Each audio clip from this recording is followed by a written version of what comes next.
আসসালামু আলাইকুম এভরিওয়ান। মোহাম্মদপুরের যে কাজের মানুষের যে ইনসিডেন্টটা ঘটলো ওইটার এখনও পর্যন্ত, যাই হোক, ওটাকে রিমান্ডে নেওয়া হয়েছে। ওই মহিলাটার হাজব্যান্ড এটার সাথে জড়িত ছিল নাকি, মানে কাজের মানুষটা যে আয়েশা, তার হাজব্যান্ড নাকি এটার সাথে জড়িত ছিল।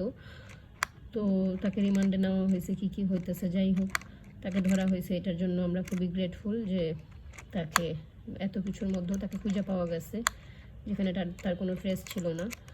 আর যাই হোক, তো এখন সব কিছুর ঊর্ধ্বে আসলে এটার বিচার হওয়া উচিত। তো তাকে ধরা গেছে, সবই ঠিক আছে। আমরা মানে যথেষ্ট কৃতজ্ঞ যে মানে একদম কোনো ধরনের কোনো প্রমাণ না থাকার পরেও পুলিশ তাকে ধরতে পারছে। তো এখন চাই যে যথাযথভাবে সরকার এটার বিচার করুক। এই মহিলাটার বিচার হওয়া দরকার, কারণ কাজের মহিলাগুলো যেই পরিমাণ বাড়ছে, এরা না আসলে রীতিমতো ঘরে ঢুকলে ভয় লাগে। আর এদের ব্যবহার এত খারাপ, আর এরা এত অহংকারী। এদেরকে আজকে একটা জিনিস দেওয়া হইলে এরা কিছুক্ষণ, মানে 5 সেকেন্ড পরে এদের ব্যবহার আবার খারাপ করে। এই মাত্র একটা জিনিস পায় আবার খারাপ ব্যবহার করে। আজকে 50 টাকা পাওয়ার পরে কালকেই আবার দেখতেছি যে এদের ব্যবহার আবার খারাপ। তো এদেরকে তো প্রতিদিন একটা বেতন, মাসের শেষে একটা বেতন দেওয়ার পরে প্রতিদিন তো আর টাকা দেওয়া পসিবল না। এটা তো সবার পক্ষে, এটা তো অনেক, যাদের অনেক টাকা আছে তারাও তো এটা পারবে না। তো এখন আমার আমার যে খালাটা হেল্পিং হ্যান্ড, সে আমাকে ওই দিন বলতেছে যে আমি তাকে পাহারা, তো আমি তো এমন কোনো খারাপভাবেও তাকে পাহারা দেই না যেটা তার সম্মানে লাগে, কিন্তু তারপরে আমি বাসাটা যতটুকু সম্ভব খেয়াল রাখি যে সে কী করতেছে। বা তো যদি খেয়াল না রাখতাম তাহলে হঠাৎ একটা অঘটন ঘটতো, পরে আমি বুঝতাম যে যদি আমি একটু খেয়াল রাখতাম তাহলে তো এই বিপদটা হইতো না। তো আমি খেয়াল রাখি কেন, এটার জন্য তার মাইন্ডে লাগছে যে আমি কেন খেয়াল করি। তো এই জন্য সে আমাকে বলতেছে যে বালের কি আছে, এর থেকে ভালো ড্রেসিং টেবিল আমার বাসায় আছে, এর থেকে ভালো খাট আমার বাসায় আছে। তো হইতে পারে তার বাসায় ফুলওয়ালা কোনো একটু খ্যাত টাইপের কোনো কিছু থাকতে পারে, কিন্তু আমি তো তাকে কষ্ট দিয়ে কোনো কথা বলি নাই। আমার বাসার ফার্নিচার খুব বেশি অনেক অনেক দামি না হইলেও খ্যাত না, আর এতটা খারাপও না যে সে এইভাবে জিনিসটাকে ছোট করলো, ফার্নিচারটাকে। তো পুরান আমলের জিনিস যত যাই হোক, একটা মোটামুটি রুচি সম্পন্নই। তো এই জিনিসটাকে সে আমাকে ছোট করে বলল, আমি তাকে আপনি করে সম্মান দিয়ে কথা বলি। তো আমার বাসার ফার্নিচারকে সে আমাকে বললো যে এর থেকে ভালো ড্রেসিং টেবিল আমার বাসায় আছে, এর থেকে ভালো কাঠ আমার বাসায় আছে, বালের কী জিনিস এগুলা। এইভাবে সে আমার সাথে কথা বলল। তো আমি তাকে বললাম যে আপনি তো অহংকার করলেন, আমি তো আপনাকে কষ্ট দিয়ে কথা বলিনি, আপনি আমার সাথে এইভাবে কথা বলেন কীভাবে। তো যাই হোক, তো সে তো খারাপ ব্যবহার করলোই আমার সাথে। তারপর মানে আমি খেয়াল রাখি এটা তার পছন্দ না। তারপর তার ব্যবহারও খারাপ।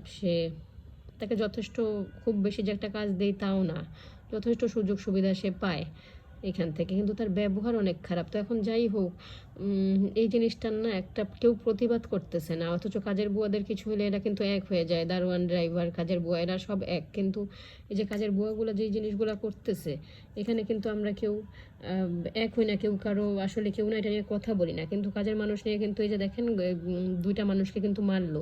তো এটা নিয়ে যদি প্রতিবাদ কেউ না করে তাহলে কিন্তু এরকম অঘটন আরও ঘটবে। আর এই জিনিসটার বিচারটা হওয়ার আগ পর্যন্ত আমাদের থামা উচিত না। এই আয়শা কাজের মেয়েটার এটার বিচার হওয়া উচিত। আর এমনি নর্মাল ঘরে যে কাজের মানুষদেরকে যে প্রতিনিয়ত এইভাবে কষ্ট দিতেছে, এদের কারণে একটা হয়রানি হইতেছে, এরা কথা শুনতেছে না, এদেরকে টাকা দেওয়ার পরেও এরা বাড়তি টাকা আশা করতেছে, বাড়তি। এরা ঘরের মধ্যে চুরি করার সুযোগ চায়, ঘরে খেয়াল রাখা যায় না, এদের ব্যবহার খারাপ, এদের অহংকার। আর এদের যে অহংকার, এই অহংকার তো কোনো সাধারণ মানুষের, এত অহংকার মানে থাকাটা না মানায় না। এই অহংকার তো কাউকেই মানায় না, এদের যে অহংকারটা। তো এখন আসলে কিছু করার নাই। এদেরকে আমি এটাই বলবো যে এদেরকে, যাদের মোটামুটি অনেক সামর্থ্য আছে তারাও না এদেরকে অতিরিক্ত টাকা দিবেন না, মানে এত অতিরিক্ত টাকা দিবেন না যে এদের চাহিদাটা অনেক বেশি বাইরে যায়, এটা অন্যদের উপরে জুলুম হয়ে যায়।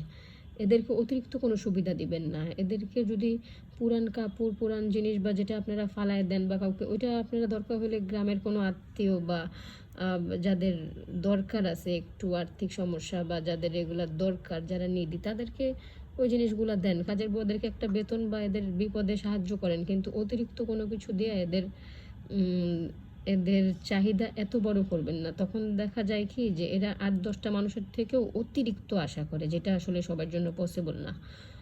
আর এদেরকে দেওয়ার পরেও এদের আসলে মন ভরে না। এদেরকে আজকে দিলে এরা কালকেই ভুলে যায়। তো এদেরকে কখনোই অতিরিক্ত দিয়ে এদের চাহিদা এত বাড়াবেন না। আর এদের যেই ব্যবহার, এই ব্যবহারের কোনো প্রতিবাদ আমি দেখতেছি না। এটার তো একটা শেষ হওয়া উচিত। কাজের বুয়া নিয়ে কেউ কোনো কথা বলতেছে না। এটা আপনারা ঘরে ঘরে কেন কোনো কথা বলেন না? আর স্পেশালি যারা মোটামুটি একটু নিরিবিলি বাসায় থাকে, ২ জন বা ৩ জন, তো সেই ক্ষেত্রে তো এরা তো মানতেই চায় না। স্পেশালি বাসায় যখন কেউ না থাকে তখন তো এরা প্রচণ্ড খারাপ ব্যবহার করে। কোনো বয়স্ক মানুষ বা একা কোনো মানুষ পাইলে, কোনো সিচুয়েশন এরকম, এরা তখন খুব খারাপ ব্যবহার করে। ঘর ভরা যাদের মানুষ থাকলে তখন তারা একটু তাও নর্মাল থাকে, কিন্তু এরা কখনো না কখনো একা পাইলে এদের ব্যবহার খুব খারাপ হয়। এরা পশুর থেকেও খারাপ, পশুর থেকেও জঘন্য এরা। এদের একটা আসলে বিচার হওয়া উচিত।